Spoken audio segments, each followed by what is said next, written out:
CGTN, China Global Television Network. After one of the most tumultuous elections in U.S. history, Joe Biden has been inaugurated as America's 46th president. The elections made history, with Kamala Harris being elected as America's first female vice president. President Biden takes the reins after 4 years of strained American foreign relations, which have caused, amongst other things, rifts in multilateral trade.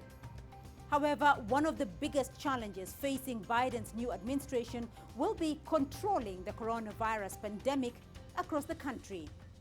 The U.S. continues to post the highest numbers globally, with hundreds of thousands of deaths and millions of jobs lost. This week, we look at some of the key points of President Biden's agenda and ask, how will these affect America's policies over the next 4 years? I'm Beatrice Marshall. Welcome to Talk Africa.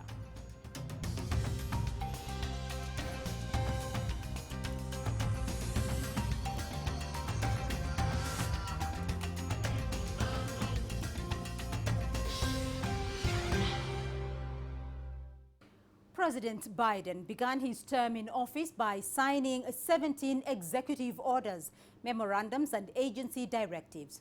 With this, he is immediately moving to reverse his predecessor's legacy and implement his campaign promises. He began by addressing the coronavirus pandemic, instituting a mask mandate on federal property, and appointing a coronavirus response coordinator to oversee the White House's efforts to distribute vaccines and medical supplies. He has also urged Americans to wear face masks for the next 100 days. Other key executive actions reversed Trump's stance on the environment and the United Nations. Biden has rejoined the Paris Climate Accord, a process that will take the next 30 days. He also stopped the United States' withdrawal from the World Health Organization and appointed Dr. Anthony Fauci as the head of the delegation to the WHO. President Biden also rescinded several controversial immigration policies that were implemented under the previous regime. He lifted restrictions on U.S. entry for passport holders from 7 Muslim-majority countries and has halted construction of the U.S.-Mexico border wall by terminating the national emergency declaration used to fund it. Biden also reversed Trump's expansion of immigration enforcement in the United States.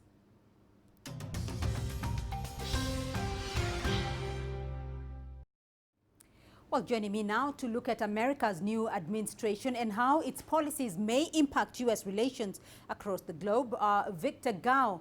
He's the chair professor at Tzu-Chao University in Beijing. Emira Woods, associate fellow at the Institute for Policy Studies in Washington, D.C., and also a Pan-African strategist at the Africans Rising for Justice, Peace and Dignity. And Dr. David Monyai, co-director of the Confucius Institute at the University of Johannesburg, all joining us via Zoom. Welcome everyone to the program today. First off, Dr. Monyai, Joe Biden has been sworn in and began his term as a U.S. president. What did you make of his speech? It was a great speech, given the low base, what we have been used with Donald Trump. He managed to say all the most important thing. I think what stands out from the speech is that it is almost 95% domestic issues and 5%, in my view, are global issues. And it speaks volumes in terms of the kind of administration that is going to pursue the question of healing America, dealing with going back to as a good member of international community, as well as dealing with 400,000 deaths that has occurred due to COVID, and quite a number of other challenges that's going to consume his administration. Victor Gao, what's your impression? I think I was very touched by President Joe Biden's inauguration speech. I think Joe Biden turned out to be a man of decency and respectability and a person of honor. And this is exactly what the United States needs. And this is in sharp contrast of the situation for the last 4 years. I'm particularly touched when Joe Biden declared a moment of silence in honor of the 400,000 American who perished in the COVID-19 pandemic, and President or the former President Donald Trump for all these months never even bother to really show the mourning for the dead Americans. This again is a sharp contrast. And I believe Joe Biden will be able to set the course in the right direction for America, as well as for the American relations with the rest of the world. Emira Woods, what are your thoughts? The day, it was phenomenal, right? It was a day that was almost a mixed screen, a screen on one end of heightened security like we have never seen in Washington, right? So 25,000 National Guard soldiers. It seemed like a fortress, fences everywhere you turn. Not your normal inauguration with crowds that are present to witness history, right? But it was a phenomenal day because instead of the crowds, what you had were flags representing not only the 50 states, but also the District of Columbia, which is often ignored as a state, and then the 5 territories of the United States represented in beautiful waving flags. So it was a way of bringing people in from the very start. And, quite frankly, I think the speech did all it needed to do as an inaugural address. It touched on the core crises of the moment, and it set forth a path of how this administration will deal with those crises. But I think the historic symbolism of a first vice president that is not only of African descent, of South Asian descent, but is a woman, is phenomenal in its importance. But you talk about the significance of Kamala Harris being the first woman and first woman of color to attain that position. How significant, though, will this be in unifying America? Because President Biden talked about unity for America, talked about it's time to heal the nation. I think we have to recognize that this administration is in office because of women like Kamala Harris, right? It is Black, brown, indigenous people around this country that organized, not only in places like Georgia, but around the country to have this administration elected, knocked on doors, made phone calls in spite of the COVID crisis, did the groundwork. So I think what you see reflected in the administration is those who put it in office, but it's also those movements that will continue to hold their feet to the fire to make sure that issues of racial equity, of economic justice, of climate justice, of peace, and progress, that all of those issues are addressed. Dr. Munyaya, we've heard about the call to heal the nation. Now, President Biden started his speech on a rather emotional note, and he said it was a day of history and hope. There was much to heal and repair. Given the divisive nature of the last 4 years, how uphill a task will that be? How tough is this going to be? It is going to be extremely tough, and I speak from South Africa. I mean, my own country has gone through that kind of euphoria. I think you're going to have Biden being Mandela-like in a short while, but after the euphoria, you're going to have the real issues coming to the fore. You have 74 million Americans that voted for Donald Trump. These are figures that you cannot dismiss, and these are not people that were listening, like most of us in the world. These are people who have total different views. And you're going to see that kind of policy paralysis in the institutions in the United States in terms of the ability to deal with racism in the police force, racism right at Capitol Hill, where they tend not to agree on policy.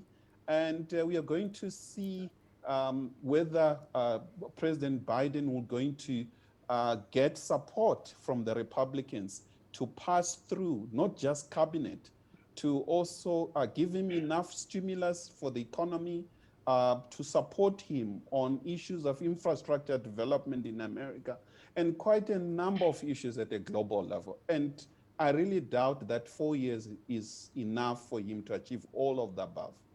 Victor Gao, let's look at that kind of support that the president is expecting to get domestically, because given the tone of his speech, it was very much America-centric. How much focus will actually be given to matters of global attention, or is America going to be too steeped in domestic issues, given the tone that President Biden set with his speech?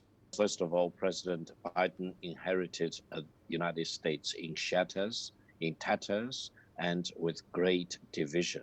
And I think it is the right thing for President Joe Biden to do, to focus on domestic side of the equation first, because if he cannot heal the wounds left by Trump and all the falsehoods, all the untruth, for example, then it will be almost impossible for the United States to rise up again as a leader on the global stage.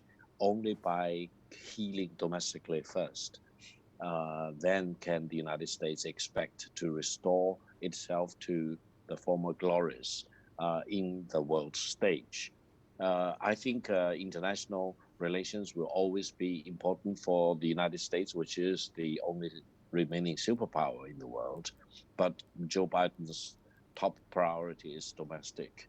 Amira Wood, let me get your thoughts here, because Victor Gao talks about international relations always being an important priority for the United States, even though Joe Biden will be focusing on domestic issues. How do you see President Biden, though, reconciling Trump's America First mentality, even though Joe Biden has a desire to place America's position of global leadership? What we see in this administration already from day one is the need to look at both domestic and global.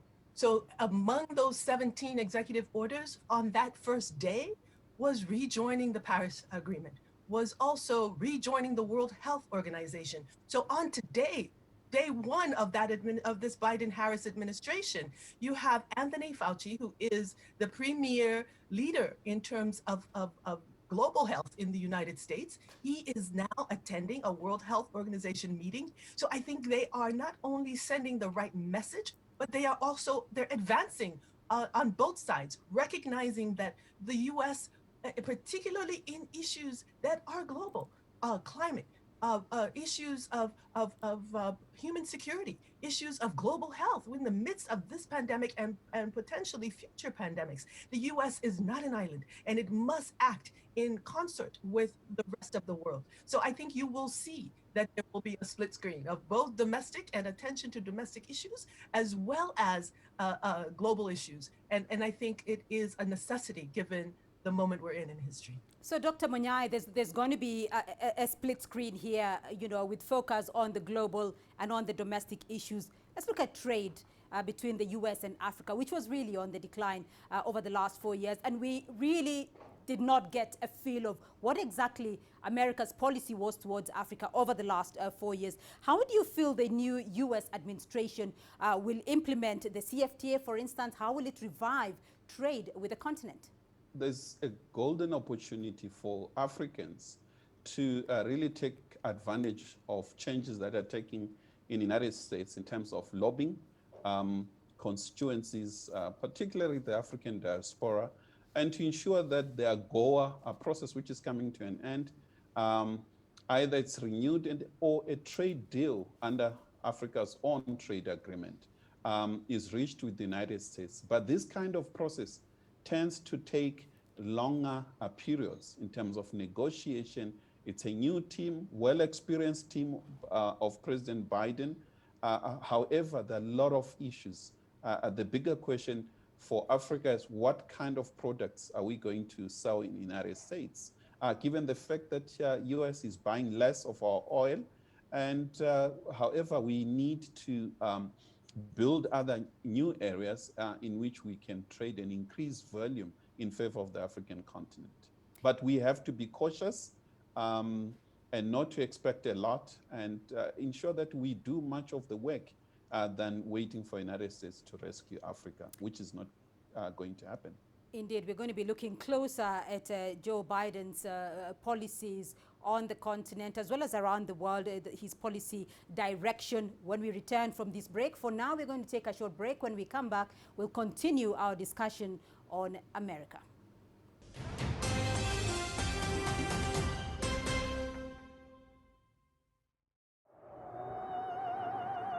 Life moves pretty fast. Ideas move at the speed of sound. Technology moves at the speed of light. If you don't filter out the noise, you might miss the details. We pay attention to the details because they matter, showing you a different perspective. See the difference.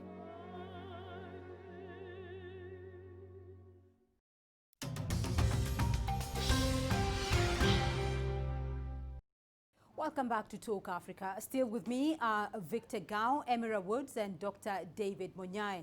Before the break, we looked at some key aspects of President Biden's inauguration speech. Let's now look further at how U.S. foreign policy may impact its relations in the next few years. Dr. Monyai, let's talk a little bit about the 17 executive orders that President Biden signed as soon as following his inauguration.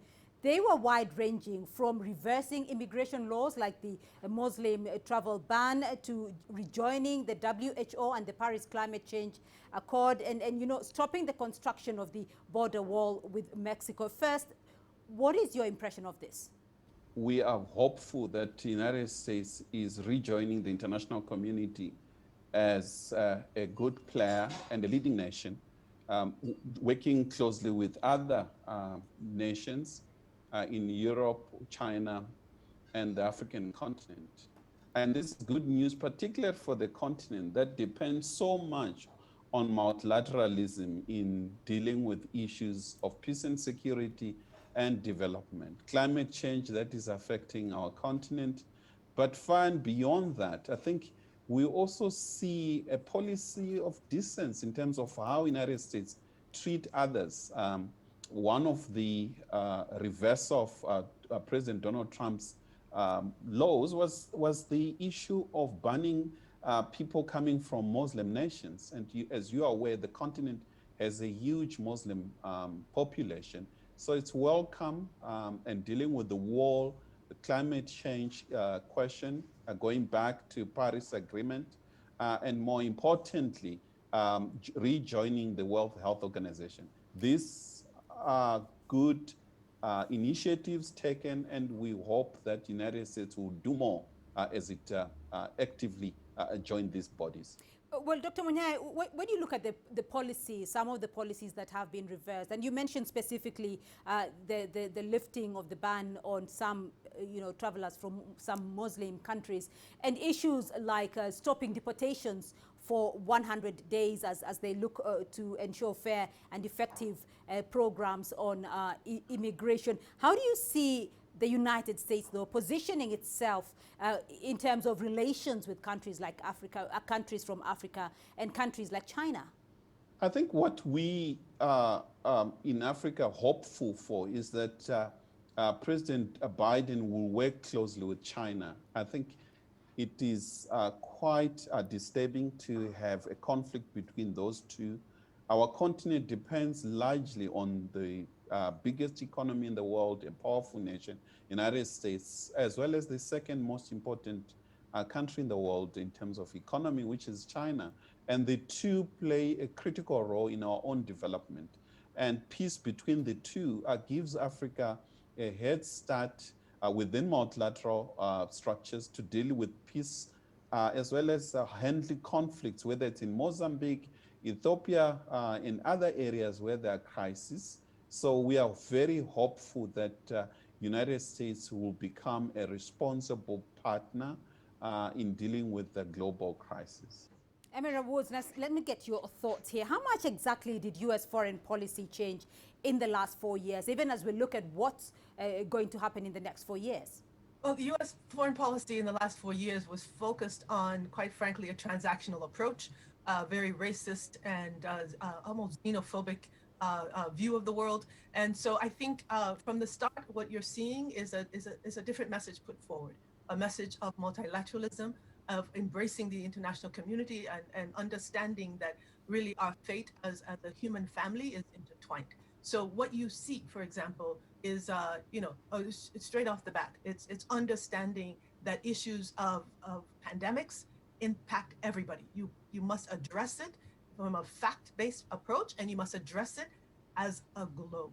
So issues of connecting the U.S. on issues of vaccine and distribution, these conversations that did not happen in the last administration will be a priority under this one. But I think you also see, particularly with regard to Africa, that the last administration, because it was so transactional, was making these bilateral or binational kind of deals, agreements, ignoring the fact that Africa as a continent was coming together as a whole under the African Continental Free Trade Agreement. So I think you will see this new administration, the Biden-Harris administration, really approaching Africa as a partner with a collective multinational approach, embracing the Africa Continental Free Trade Agreement and moving away from these, again, sort of transactional type engagements. Victor, President Biden has signaled that February will be about restoring America's place in the world. He says America will begin repairing global alliances. I do want to put this to you, a question that I put to Dr. Munyai. Do you see President Biden ending the Donald Trump-led trade wars with China? Well, I hope he will do the right thing in dealing with trade with China, mainly because China has been exporting large quantities of goods purchased by the American importers and consumers. Eventually, such export actually serve the fundamental interests of the American people. It's relatively cheap, it's good quality, and it's highly, widely welcomed by the American consumers. China's export to the United States is not stealing jobs from the United States, is not destroying the manufacturing industry in the United States. China-US trade over the past 40 years have served both the Chinese interest as well as the American interest. President Trump poisoned China-US trade, poisoned China-US relations. I hope President Biden will have enough wisdom to see the thing as it stands and try to do the right thing to maintain China-US trade and to do better to make sure that the trade is more balanced rather than right now very much in China's favor. So I will see greater work to be done by the Chinese government and the American government. The ultimate test is that both the Chinese people and the American people's interest will be served. Dr. Munyai, if we look at the nominees that the Biden administration has put forward, it is quite a key pointer as to what could be expected from the Biden administration. Some of the nominees, for instance, John Kerry as the climate envoy, Antony Blinken, nominee for Secretary of State, Linda Thomas-Greenfield, she was a former U.S. Assistant Secretary for African Affairs, now nominee for U.S. Ambassador to the UN. How do you see this playing out? What is the relevance and importance of these sorts of nominees? There are advantages and disadvantages of these candidates. On one hand, I think we're going to see well-experienced people, which appears to me as if it's a third term for President Obama in a way. Therefore, they're carrying on with some of the good policies that they had before, which is a good thing. But when it comes to the continent, as Africans, we have to be a bit careful and cautious that this is the very same team that launched a war in Libya, which has destabilized our continent largely. This is the very same team that has not been that great when it comes to deal with trade. And therefore, I think we can do business with them, which is the usual thing, not just with the United States, even Britain. We tend to do quite well with conservatives and Republicans, as the case of President Bush when it comes to health. And one is expecting the Democrats, and particularly President Biden, who has vast experience since 1971 as a Senate, dealing with apartheid South Africa way back in the mid-80s, that he has a very strong African hand. And my colleague spoke about Vice President Harris with African links as well as Asian links. But what the continent really needs at this moment, tangible deliverables, and the low-hanging fruit will be cheap vaccines for the continent. So we're going to wind up in a minute, but David, I want to get a final comment from you. What are your expectations in the short term and in the long term, very briefly? We're going to see a lot of symbolic gestures coming from the United States. That is going to make us feel good, but we need to be cautious that as we measure our friends, it's not just talk. Talk is cheap. We need to see deliverables based on all what we have said. Tangible deliverables on the continent, dealing with peace and security, and that involves our health, particularly the issue of the century, which is COVID-19. And if the United States can play a constructive role within multilateral structures, particularly the World Health Organization, dealing with issues that we have mentioned, I think it is going to achieve greater height in terms of redeeming its own foreign policy. Emira Wood, very briefly, what are your expectations in the short term and long term? What do you expect to see from the Biden administration? From the Biden administration, we expect some changes, which will be important, but we also expect movements to continue to pressure for the longer-term systemic changes that will be needed. Longer-term changes in how the U.S. engages on human security, defunding not only the police in the U.S., but defunding militarism. I think this is the call from many of the movements, re-engaging in a way that puts human needs first and shifts budgets towards those core issues of health, of education, to make sure that we not only build back better, as many are saying, but that we advance in this 21st century in a way that is mutually beneficial to the U.S., to Africa, and to the world. Victor, what do you see? What are your expectations in the short term and in the long term of the Biden administration? Well, I have all the best wishes for President Biden and his administration. He's inheriting probably the worst situation any president can expect to inherit from the previous president, and he has a lot of uphill struggle to make. In the long term, I think Biden will be very much devoted to dealing with domestic challenges, including especially the COVID-19 pandemic. But in the longer term, he needs to take care of both the domestic side of the equation as well as the international side of the equation. He cannot put America first, as if all the other countries, including China, should be delegated to the last and the least. That will not work. I think mutual respect will be very important. China can be utilized as a source of help and assistance to the United States. We can do many things together rather than holding each other's jugular. That will not work. I think President Biden's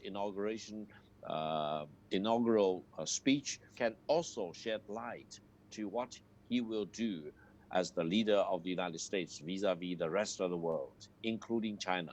That gives me hope that President Biden will do the right thing for the United States, for the rest of the world, and for mankind as a whole. All right, we'll leave it there on this edition of Talk Africa. A very big thank you to all our guests. Victor Gao, the chair professor at Soochow University, joining us there from Beijing. Emira Woods, Associate Fellow at the Institute for Policy Studies in Washington, D.C., and also a Pan-African strategist at the Africans Rising for Justice, Peace and Dignity, and Dr. David Monyai, co-director of the Confucius Institute at the University of Johannesburg, all joining us there via Zoom.